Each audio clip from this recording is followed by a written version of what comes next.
Hey, you like impressions? Guess what movie character I am right now.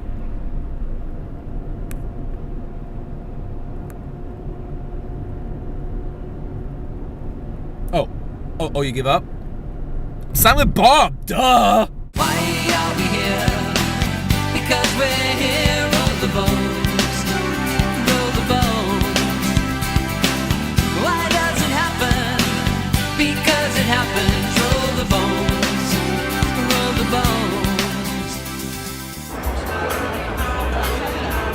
bones. So Jen. Oh, it's not a picture? No, it's not. You did get a picture, so I was smiling because of the picture. Oh, that's. Well, at least you were smiling. I need a napkin for my nose. It's running. That's so. Good thing it's dark because I won't be able to see the snot running out of your nose.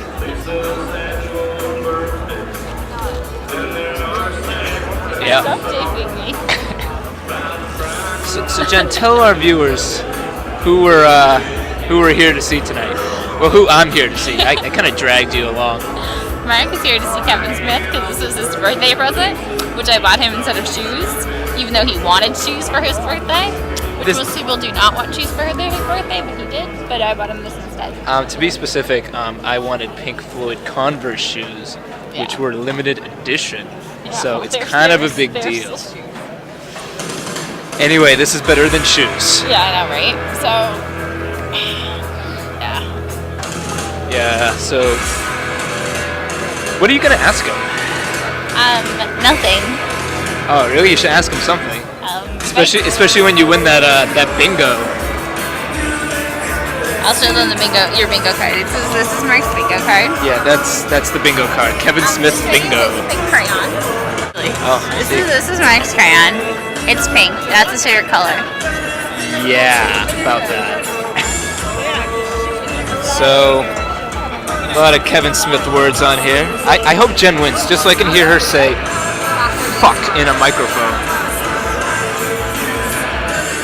Because Jen doesn't. Yeah. So, the show will be starting soon, and we should give Jen plenty of time to roll her eyes and fall asleep during this fantastic show.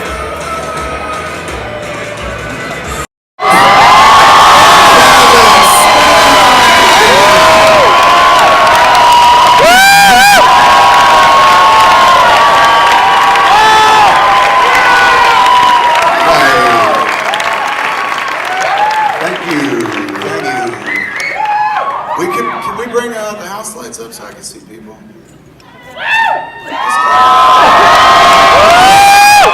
Sorry I'm late. We got stuck over by Boston Commons. They were lighting a Christmas tree. But we're here now. I'm ready to put on a show. How is everybody doing this evening? I can't say I'm overly familiar with your town. I knew a couple dudes from here didn't do that well in Hollywood. They wound up in gay porn sucking each other's dicks. Or at least that's a dream I had. Basically, ladies and gentlemen, what I like to do is basically chit-chat to you. I don't really come with prepared material and whatnot. It's Q&A. So basically the Q's come from you guys, the Q's come from yous, and then the A's will come from here, and we'll keep it going for about 3 hours. Let me just give you a heads up. I tend to answer questions very, what's the opposite of short? They're very long answers and whatnot. So if you're on a long line over there, we're going to get to 2 of you up here. Is there more than one place? Where are the microphones? Just one? Oh, I thought you guys were lined up to go, oh, there's just one guy. Oh, we're going to be done quick tonight. Basically, here's the mic, and basically, as long as you guys want to ask questions, I will answer questions to the best of my abilities. But since I'm late, rather than sit here and gab at you, we'll just get right to what you guys want to talk about. Hello, and what's your name? Timothy.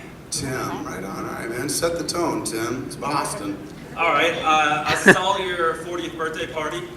Yeah. And you have some water, please. You spoke a little bit to how you judged your own success. Okay. You know, as in your career. Okay. And I want to know how that had changed over time and how you really look back and judge yourself now.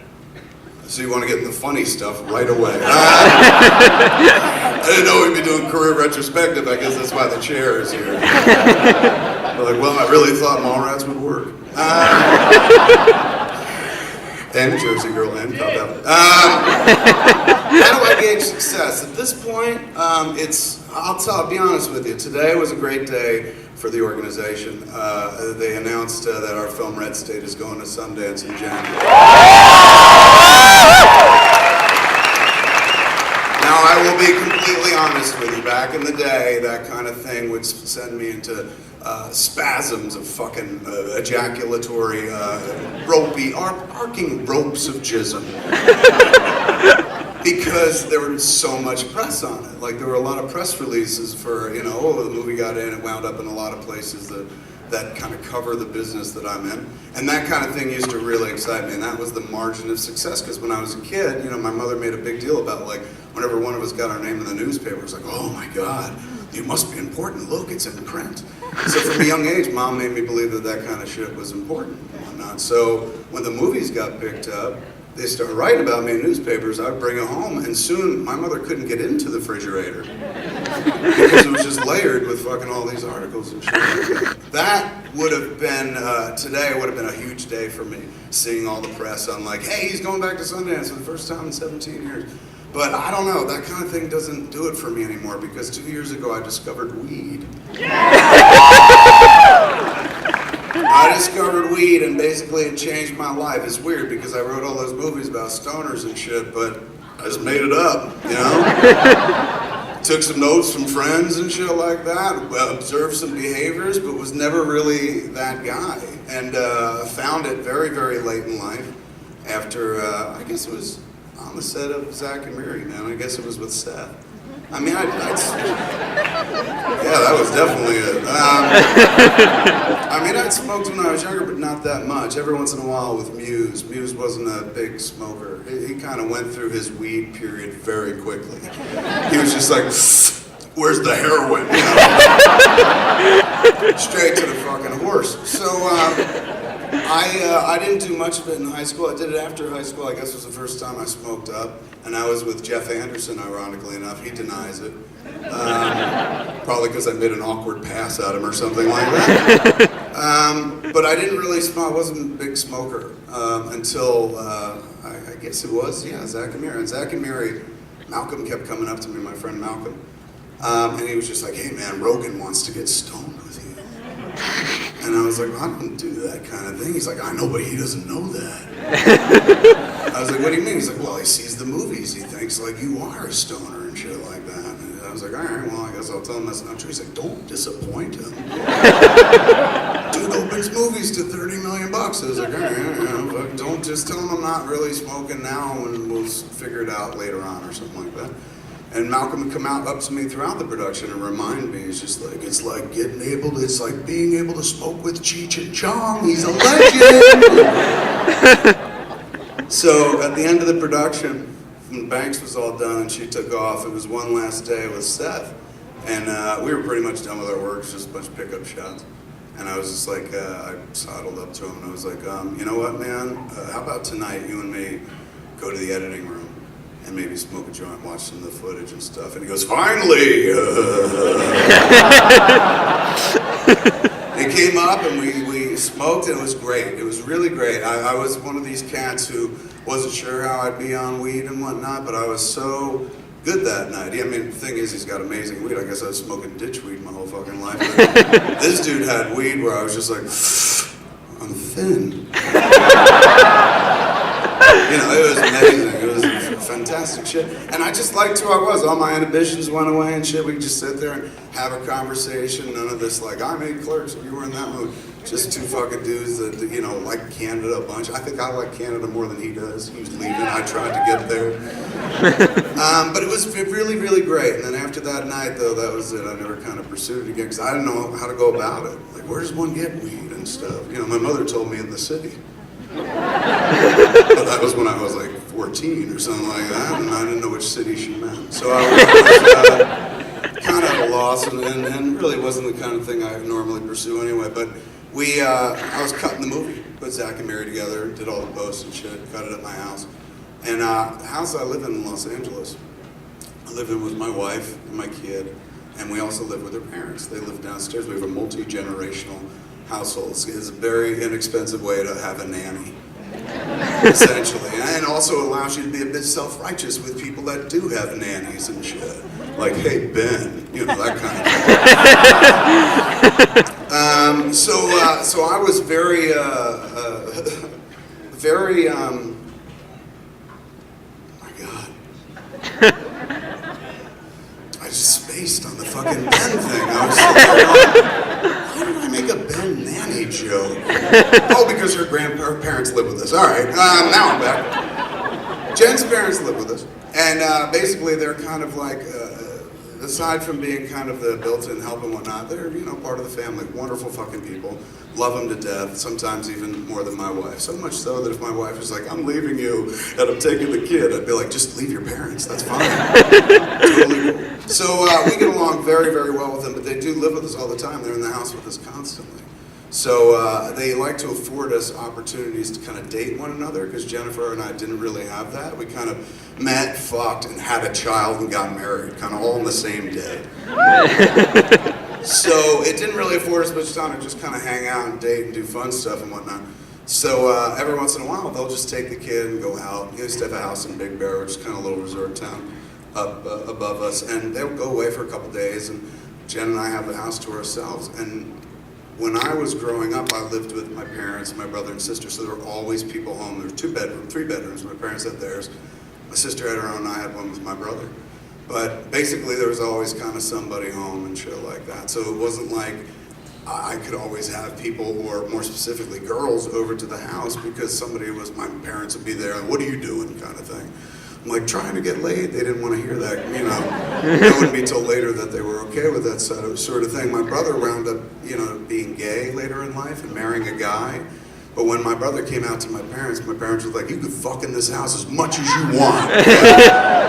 Because I think they were like, we want a grandson. So anyway, when my parents went away, it was always like fucking time to call up people and shit like that. So if my parents left, I would get on the phone immediately and just be like, hey Jessica, my parents are gone, you want to come over and give me a hand job? No? Okay, thanks, bye, click. Amy, you want to come over to my house and give me a hand job?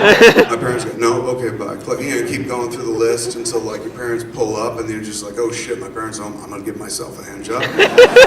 Just to take advantage of the empty house and shit like that. And so that stayed with me pretty much from youth up until adulthood, so much so that when her parents leave, I get the same kind of feeling. I get an instant rock-hard diamond-cutting boner, man, where I just seek out the wife instantly with wide eyes and a waggy tail, and I'm like, it's time, it's time. So, and when they go away, since like they're kind of, they make up the parental units in the house. I mean, as beautiful as they are, they still are at the end of the day a set of parents. When they leave, you feel like you just want to be kind of bad or kind of disobedient, or like, I got this whole place to myself. You want to be like Tom Cruise in Risky Business, so to speak. But I can't slide around in my underwear, you know, fall and break something at this age. So as soon as they leave, the door will close on them. I'll immediately turn on the wife and be like, let's do something fucking dirty, man. Nobody's here. Let's go have sex in the baby's room. You know, or something. Let's sacrifice one of the dogs to Satan while we fuck, you know? Just for the sake of being different. Let's see what happens and shit. And there was one time where I was doing this, and she goes, well, if you really want to do something crazy, because it was 4th of July, they had gone up to Big Bear and shit, we had the whole place to ourselves for the weekend. She's like, 4th of July, you want to do something crazy? I said, yeah, let's fuck an elephant together. It's Hollywood, we can make it happen. You know? She said, well, there's that weed that we got for Christmas from Trish. Her friend Trish had given us, I guess about 3 years prior, this little wooden box that had some weed in it, maybe about half an ounce or something. And she was just like, you guys would totally love doing this together. You guys should smoke and shit. And we were like, thanks. And then we put it into the family safe, you know, and I just left it there and shit because I don't know how to roll a joint, you know. It made me happy and feel grown up knowing it was in the safe and shit. You know what I'm saying? Because then I was waiting for the party when people were over and somebody being like, hey man, you got me weed? And I could be like, I do, hold on a second. You know, rush off and get the fucking weed.